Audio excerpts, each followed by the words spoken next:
ഈ ഉദ്ഘാടന യോഗത്തിൽ അധ്യക്ഷം വഹിക്കുന്നതിന് വേണ്ടി പുരോഗമന കലാകാര സംഘത്തിന്റെ തിരുവനന്തപുരം ജില്ലാ പരിഷത്ത് തന്റേതായ വ്യക്തിത്വം പുലർത്തുന്ന ചരിത്രകാരൻ, സാഹിത്യകാരൻ, നിരൂപകൻ EMSനെ ഈ പരിപാടി കിട്ടിയതിൽ ഞങ്ങൾ ഈ സംഘാടകർക്ക് അതിയായ കൃതാർത്ഥതയോട് ഹൃദയപ്പെടുത്തുന്നു. EMSന് പുരോഗമന സാഹിത്യ സംഘം ജില്ലാ കമ്മിറ്റിക്ക് വേണ്ടി, വലിയ ഏരിയ കമ്മിറ്റിക്ക് വേണ്ടി അതിയായ സന്തോഷത്തോടെ സ്വാഗതം ചെയ്യുന്നു. ഈ യോഗത്തിൽ അധ്യക്ഷം വഹിക്കുന്ന പ്രശസ്ത കവി നീലങ്കേർ മസൂദ് നായർ സാറിനെ അതിയായ ആഹ്ലാദത്തോടെ സ്വാഗതം ചെയ്യുക.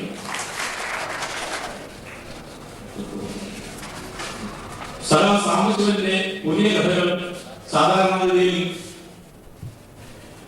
പുരോഗമന സാഹിത്യ സംഘത്തിന്റെ വേദികളിലാണ് ഉദ്ഘാടനം ചെയ്യപ്പെട്ടത്. അതെന്തുകൊണ്ടാണെന്ന് പല സുഹൃത്തുക്കളും ഞങ്ങളോട് ചോദിക്കുന്നു. ഉത്തരം വളരെ ലളിതമാണ്. അദ്ദേഹം പുരോഗമന സാഹിത്യ സംഘത്തിന്റെ ഒരു പ്രവർത്തകനും നേതാവുമാണ്. അദ്ദേഹം തന്നെ ഉദ്ഘാടനം ചെയ്ത നിരവധി യൂണിറ്റുകൾ ഇപ്പോൾ പ്രവർത്തിക്കുന്നുണ്ട് എന്നുള്ളതാണ് ഒരു കാര്യം. രണ്ടാമത്തെ കാര്യം, വിശ്വപ്രസിദ്ധമായ പല കലാസൃഷ്ടികളും ഇന്ത്യയിലെ കേരളത്തിലെ സമകാലീന പ്രശ്നങ്ങളുമായി സമന്വയിപ്പിച്ച് അവതരിപ്പിക്കാനുള്ള സാംബശിവന്റെ പാഠവും പുരോഗമന പ്രസ്ഥാനങ്ങൾക്കാകെ പ്രചോദനം നൽകുന്നതാണ്, നേട്ടമാണ് എന്ന് ഞങ്ങൾ മനസ്സിലാക്കുന്നു. അതുകൊണ്ട് ഞങ്ങൾ സാംബശിവനെ ഇത്തരം പരിപാടികൾ ക്ഷണിക്കുന്നു. സാംബശിവന്റെ സഹപ്രവർത്തകർക്കും പുരോഗമന സാഹിത്യ സംഘം ജില്ലാ കമ്മിറ്റിയുടെ പേരിലും മല്ലൂരിലെ കമ്മിറ്റിയുടെ പേരിലും സ്വാഗതം ആശംസിക്കുന്നു. പുരോഗമന സാഹിത്യ സംഘത്തിന്റെ സ്നേഹോഷ്മമായ സ്വാഗതം ആശംസിച്ചുകൊണ്ട് എന്റെ വാക്കുകൾ ഉപസംഹരിക്കുന്നു. നിങ്ങൾക്ക് എന്റെ പരിപാടി. ഈ കഥാപ്രസംഗ പരിപാടി ഉദ്ഘാടനം ചെയ്യുന്നതിന് വേണ്ടി EMSനെ വിനയത്തോടെ ആദരവോടെ ഞാൻ ക്ഷണിക്കുന്നു. സഹോദരന്മാരെ, ഈ കഥാപ്രസംഗം ഉദ്ഘാടനം ചെയ്യാൻ എന്നെ ക്ഷണിച്ചതിന് ഞാൻ സാംബശിവനോടും മറ്റു സുഹൃത്തുക്കളോടും എൻ്റെ കൃതജ്ഞത പറയുന്നു. സാംബശിവന്റെ കഥകൾ ചിലതെല്ലാം ഞാൻ ഇരുന്ന് കേട്ട് ആസ്വദിച്ചിട്ടുണ്ട്. അതിൽ അധികവും സാവിത്രി റോയുടെ നെല്ലിന്റെ ഗീതം പോലുള്ള സാമൂഹ്യ നോവലുകളാണ്.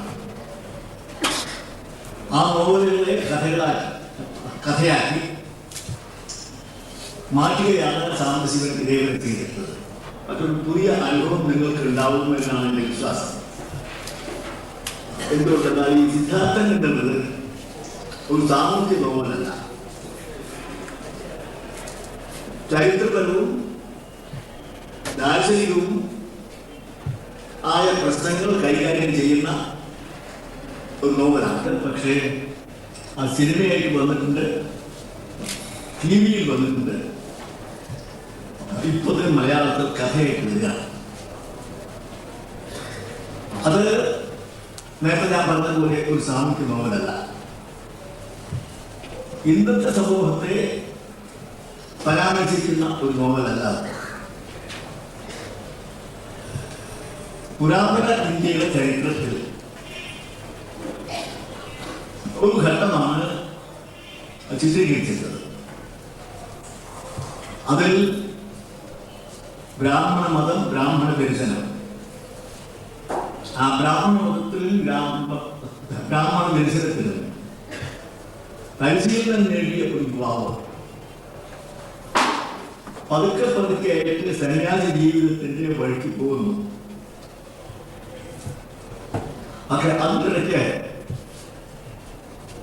ബ്രാഹ്മണ മതത്തിൽ നിന്ന് വ്യത്യസ്തമായി അതിന് ഒരതിവരെ എതിർപ്പുമായി നിൽക്കുന്ന ബുദ്ധമത സന്യാസിമാരായും അദ്ദേഹം ബന്ധപ്പെട്ടു. പക്ഷെ അതുകൊണ്ട് തൃപ്തിപ്പെടാതെ അദ്ദേഹം തന്റെ വഴിക്ക് പോകുന്നു. തന്റെ ആത്മസുഹൃത്തായ ഗോവിന്ദ് എന്ന് പറഞ്ഞ ഒരാൾ അയാൾ ബുദ്ധ സന്യാസിയായിട്ട് പോകാൻ പോകുന്നു.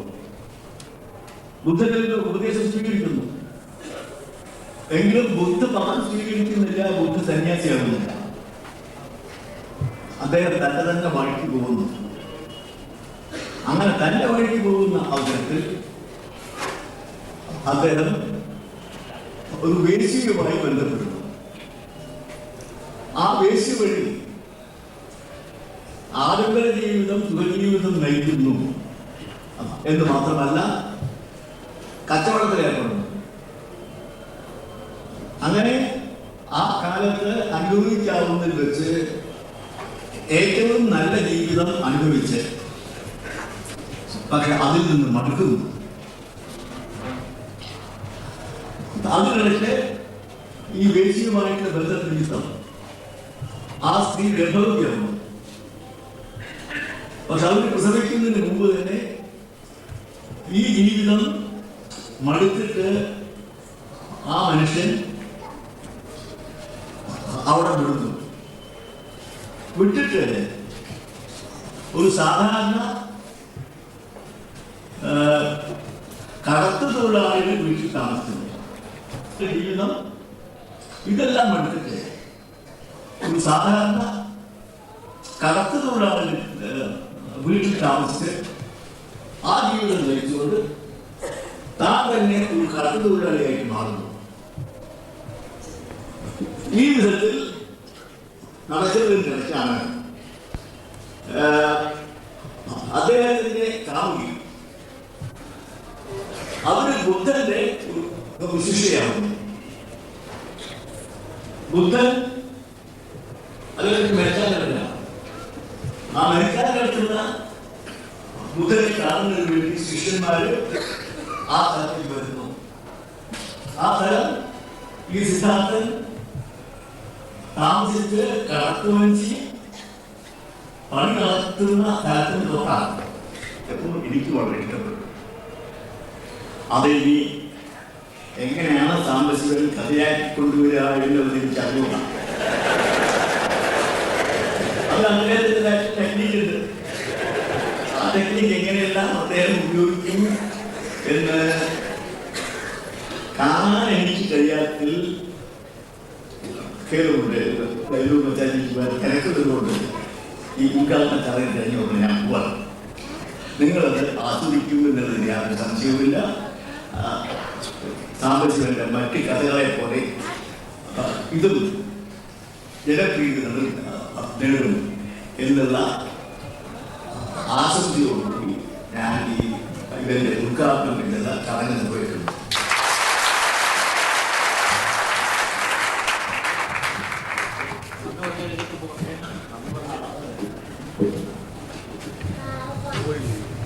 ബഹുമാനപ്പെട്ട EMS പ്രിയ സുഹൃത്ത് സാമ്പശിവൻ, ബഹുമാനപ്പെട്ട ഞാൻ പ്രസംഗിക്കാൻ നിൽക്കുന്നില്ല, പ്രസംഗിക്കുന്നില്ല എന്ന് പറയാനാണ് ചോദിക്കുന്നത്. പണി അവസാന ചടങ്ങുകളുള്ള നിലയിൽ കഥാപ്രസംഗത്തിന് മുൻപ് ഉള്ള ഒരു വാക്പ്രകടനം എന്നുള്ള നിലയിൽ നന്ദി വാക്കാൽ ഓതാൻ വേണ്ടി ശ്രീ സാമ്പശിവനെ ക്ഷണിക്കുന്നു.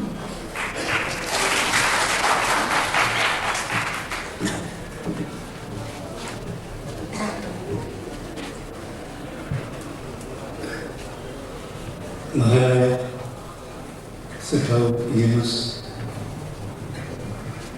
അധ്യക്ഷ സുഹൃത്തെ, നിലവിൽ പുരോഗമന സാഹിത്യ സംഘം സെക്രട്ടറി ശ്രീ രവീന്ദ്രൻ, മറ്റ് സംഘാടകരായ സുഹൃത്തുക്കളെ, കഥാപ്രസംഗം കേൾക്കാൻ വളരെ കൗതുകത്തോടെ വന്നെത്തിയിരിക്കുന്ന സർവീസ് സുഹൃത്തുക്കളെ, ഒരു അസുലഭ മുഹൂർത്തമാണ് എൻ്റെ ജീവിതത്തിൽ.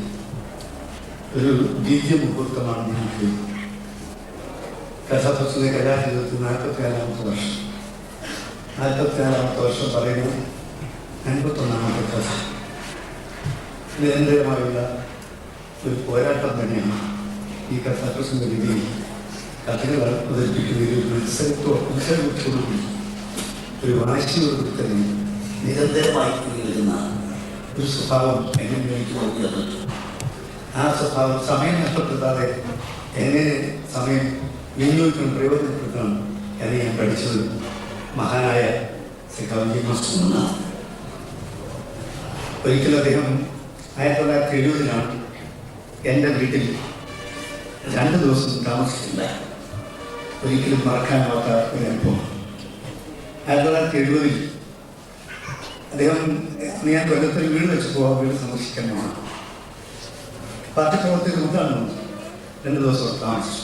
അദ്ദേഹത്തിൻ്റെ ദിനചര്യാക്രമങ്ങളാണ് ഞാൻ ശ്രദ്ധിച്ചു. ഒരു ദിവസം രാത്രി 2:15 മണിക്ക് വീട്ടിൽ വന്നു. ഫീൽഡിൽ പോയി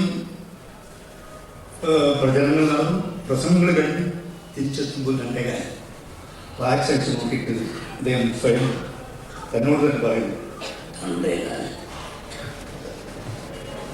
എന്നാൽ ഞാൻ കിടക്കാനുള്ള സൗകര്യമൊക്കെ ഒരുക്കി കൊടുത്തു. 5:30 മണിയായപ്പോൾ അദ്ദേഹം ഉണർന്നിരിക്കുന്നു. ഞാൻ ഉറങ്ങില്ല. അദ്ദേഹം ഉറങ്ങുന്നതും ഉണരുന്നതും മറ്റു പ്രവർത്തനത്തിൽ ഏർപ്പെടുന്നതും ഒക്കെ പഠിക്കാൻ വേണ്ടിയാണ്. ഞാൻ ഉണർന്നില്ല. 5:30 മണിക്ക് അദ്ദേഹം എഴുന്നേറ്റു. അത് 5:30 മണിക്ക് എഴുന്നേറ്റിട്ട് ഒരു 7:30 മണിയായപ്പോഴേക്ക് ഒരു ദിവസം ചെയ്യേണ്ടുന്ന ജോലികളെല്ലാം അദ്ദേഹം ചെയ്തു തീർത്തിട്ടു. വ്യായാമം ഉൾപ്പെടെ എല്ലാ ജോലികളും ചെയ്തു. 8 മണിയായപ്പോൾ ബ്രേക്ക്ഫാസ്റ്റിന് വേണ്ടി മേശയ്ക്ക് അപ്പോഴും കൂടെ സദാക്കളെല്ലാം കൂടുതൽ തുടങ്ങാം.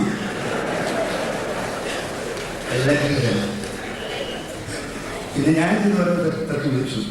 അപ്പോൾ ജോലി എഴുന്നിട്ട്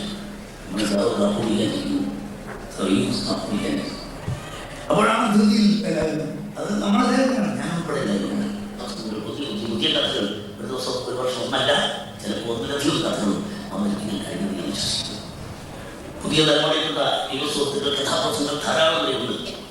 അവരെല്ലാവരും സാന്നിധ്യം കൊണ്ട് എന്നെ അനുഗ്രഹിച്ചിരിക്കുകയാണ്. ധാരാളം കലാകാരന്മാരിൽ ഞാൻ ആസ്വാദനം പ്രവർത്തിക്കുന്നു. മഹാനായ അദ്ദേഹത്തിന്റെ സാന്നിധ്യം കൊണ്ട് എന്നെ അനുഗ്രഹിച്ചിരിക്കുന്നു.